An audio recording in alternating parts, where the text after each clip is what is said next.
Assalamualaikum warahmatullahi wabarakatuh. Pemirsa Mona Lisa, hari ini kami berada di Rumah Sakit Umum Perdagangan yang dirujuk oleh Bupati sebagai rumah sakit yang menangani untuk virus COVID-19 ini. Hari ini kita akan pantau bersama bagaimana penanganan yang dilakukan oleh pihak rumah sakit, apakah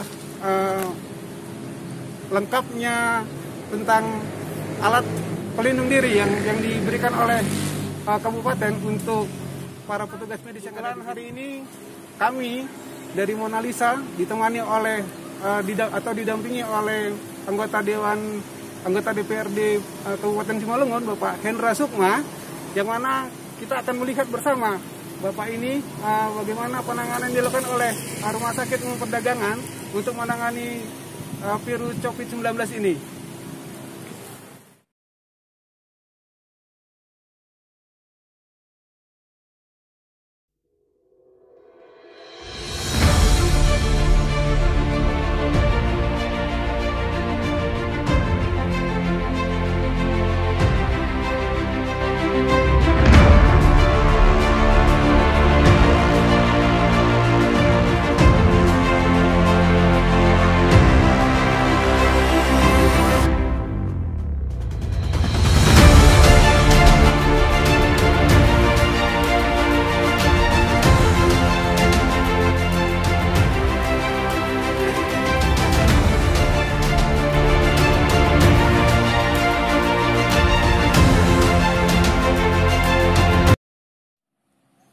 Bisa ceritakan tadi hasil kunjungan tadi, melihat secara langsung kondisi daripada rumah sakit yang menjadi rujukan daripada penanganan virus COVID-19 ini. Bisa Bapak jelaskan tadi, Pak? Oke, baik. Kepada saudara-saudara Mona Lisa, kita tadi sudah keliling rumah sakit umum. Kita melihat situasi dan kondisi rumah sakit umum yang dimana sebagai tempat penanganan COVID-19 ataupun virus corona. Tapi yang kita temukan, kita masih sangat merasa prihatin melihat situasi kondisi rumah sakit umum ini, yang dimana masih banyak para petugas medis, perawat, bidan yang menangani pasien COVID-19 ini masih tidak dilengkapi oleh APD. Dan termasuk yang kita telusurin tadi, yaitu zona merah, di mana ditempatkan pasien COVID-19 itu masih bebas berlalu lalang dengan pakaian yang kosong dan tidak dilengkapi oleh APD. Jadi kita minta ini kepada Ketua Gugus Tugas COVID-19, ini mohon lebih diperhatikan. Ini menyangkut nyawa orang banyak, terkhusus menyangkut nyawa tenaga medis, perawat yang ada di rumah sakit ini. Kita tidak bisa sepele. Jadi kita lihat tadi masih banyak, ya. Zona merah pun masih berlalu lalang orang. Dan tenaga medis yang menjaga pun masih kurang safety untuk pengamanan diri. Harapan ke depan, harapan kepada berbagai rumah sakit rujukan ini, apa kira-kira yang Bapak himbau kepada pemerintah ini? Ya, tentunya harapan kita ke depan rumah sakit ini ya betul-betul sesuai dengan SOP rumah sakit yang dilengkapi dengan peralatan dalam penanganan COVID-19 ini. Lagi, kan ada ketika yang dibangun panen, itu kan terkena datanya PDP. Rumah sakit Ronda Haim kan lebih dekat. Kenapa sampai dekat? Apa pendapat Bapak? Nah, ini salah satu yang juga menjadi pertanyaan sama kita. Di Simalungun ini kan ada 3 rumah sakit umum, yaitu rumah sakit yang ada di Ronda, yang ada di Prapat, yaitu di Kecamatan Sip. Kemudian rumah sakit Ronda Haim yang ada di Pematang Bandar, yang ada di Pematang Raya, ya, Kabupaten Simalungun. Dan juga kita juga masih bingung ini ya dengan kebijakan daripada Pemkab Simalungun, kenapa harus Rumah Sakit Umum Perdagangan ini menjadi tempat rujukan pasien PDP ataupun yang diduga terpapar COVID-19 ini. Kan tidak mungkin ya, yang dari Raya sana langsung kemari. Sementara kita punya rumah sakit di Pematang Raya, yang mungkin fasilitasnya sama, tidak jauh beda dari fasilitas rumah sakit umum Perdagangan ini. Yang ada di... jadi, dan pernah juga ya, kita kembali ke belakang, kecelakaan kapal KM Sinar Bangun. Di sana mampu kok, ya, di sana mampu Rumah Sakit Rondaheim menanganin pasiennya yang begitu banyak. Nah, tidak harus ke Rumah Sakit Perdagangan. Jadi ini kan persoalan nyawa. Jangan sampai artinya masyarakat yang terinfeksi virus corona itu semua dibawa ke Rumah Sakit Umum Perdagangan. Ya, apalagi di sini kita tahu padat penduduk. Macam di Pematang Raya, itu kan komplek perkantoran. Ya, itu mungkin lebih aman, lebih nyaman apabila pasien yang terinfeksi atau terpapar COVID-19 ini dirawat ataupun diisolasi di sana. Dengan kondisi ini, apakah nanti DPRD sendiri akan melakukan RDP meminta pertanggungjawaban dari pemerintah Kabupaten Simalungun? Apakah ini mungkin akan dilakukan oleh DPRD, Pak? Tentunya pasti, sebagai sosial kontrol, pengawasan, ya, budgeting, fungsi DPRD, ya, kita tentu akan minta pertanggungjawaban, baik itu nanti penggunaan anggaran, juga begitu persiapan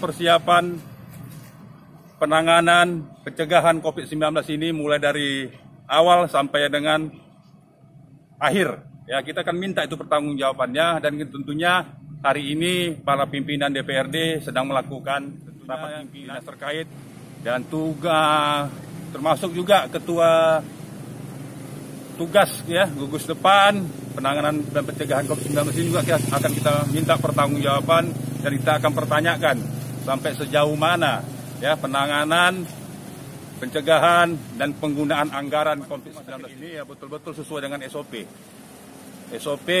rumah sakit yang dilengkapi dengan peralatan dalam penanganan COVID-19 ini. COVID-19 ini mohon lebih diperhatikan. Ini menyangkut nyawa orang banyak, terkhusus menyangkut nyawa tenaga medis, perawat yang ada di rumah sakit ini. Kita tidak bisa sepele. Jadi kita lihat tadi masih banyak ya, zona merah pun masih berlalu lalang orang. Dan tenaga medis yang menjaga pun masih kurang safety untuk pengamanan dirinya. Terima kasih. Agak kuat suaranya, Bang, ya. Posisi sekarang ini pasien kita ada 10, di mana 6 yang dia ODP, 4 yang dia PDP. Posisi untuk saat ini 10 pasien yang kita rawat. Oh gitu. Ya. Yang kemarin kayak yang dari Eknat yang dinyatakan DBD oleh pihak Tobasa udah pulang dia, udah pulang dari sini. Yang dari Tobasa belum, masih dalam perawatan. Kondisinya udah sejauh mana, Pak? Untuk saat ini kondisi berangsur baik. Tetap kita pantau keadaannya tiap hari. Iya. Kita tetap memberikan pasien dikunjungi oleh dokter fisik. Iya. Biar kita tahu keadaan umumnya setiap hari. Oh gitu ya. Untuk penanganannya sendiri yang dilakukan oleh pihak rumah sakit? Penanganannya kita melakukan pemeriksaan laboratorium. Iya. Terus kita memeriksakan pemeriksaan radiologi, ditambah dengan terapi daripada obat-obatan yang kita berikan sesuai dengan keluhan yang dialami pasien. Kita berikan sampai saat ini untuk pasien. Untuk penggunaan APD-nya lah, Bang. Ini hanya untuk di sini pakai masker aja atau enggak dilengkapin semua, atau hanya khusus untuk di instalasi aja? Kita memperlengkapi yang dia di bagian rawatan isolasi. Kita siapkan semua APD, APD yang standar. Kita menjaga supaya jangan terjadi terkontaminasi. Semua yang di dalam itu kita fasilitasi semua. Jadi untuk yang di luar ini seperti ini kita memfasilitasi pakai masker. kita berikan kepada dari rumah sakit ini masker. Pakai masker aja. Untuk standar sendiri Bang dalam penanganan pasien itu gimana? APD yang harus artinya standarnya? Jadi standar yang harus dipakai di dalam itu kita harus memakai standar WHO. Iya. Di mana harus pakai kacamata, pakai sarung tangan yang standar WHO, pakai sepatu ya. Terus dengan masker yang terakhir lah Bang ini ya kan, ini kan artinya ini jangan ini rumah sakit menjadi trauma orang yang kemarin gitu. Apa kira-kira harapan ke depan untuk kepada masyarakat, himbauan kepada masyarakat melalui rumah sakit ini gitu? Jadi himbauan kita kepada masyarakat, yang ada di lingkungan mendekati RSUD Perdagangan, untuk saat ini kita tetap memberikan yang bagaimana supaya pasien itu menjadi lebih baik dan tidak terpapar dengan yang di luar rumah sakit. Dan kita himbau kepada masyarakat, untuk kita semuanya, kita harapkan untuk menjaga diri kita dengan jangan bersentuhan dengan teman, jarak 1 meter, terus kita banyak minum, banyak mengkonsumsi dan membersihkan vitamin, terutama vitamin C. Intinya jangan sampai kita menjadi dehidrasi. Artinya kita harus tetap memfasilitasi tubuh kita, imun kita tetap sehat. Jadi kepada kita semuanya, mari kita untuk lebih sering mencuci tangan untuk kebersihan diri kita. Oke Bang, thank you Bang. Dari Kabupaten Simalungun, Sumatera Utara, Irwansyah, Monalisa mengabarkan.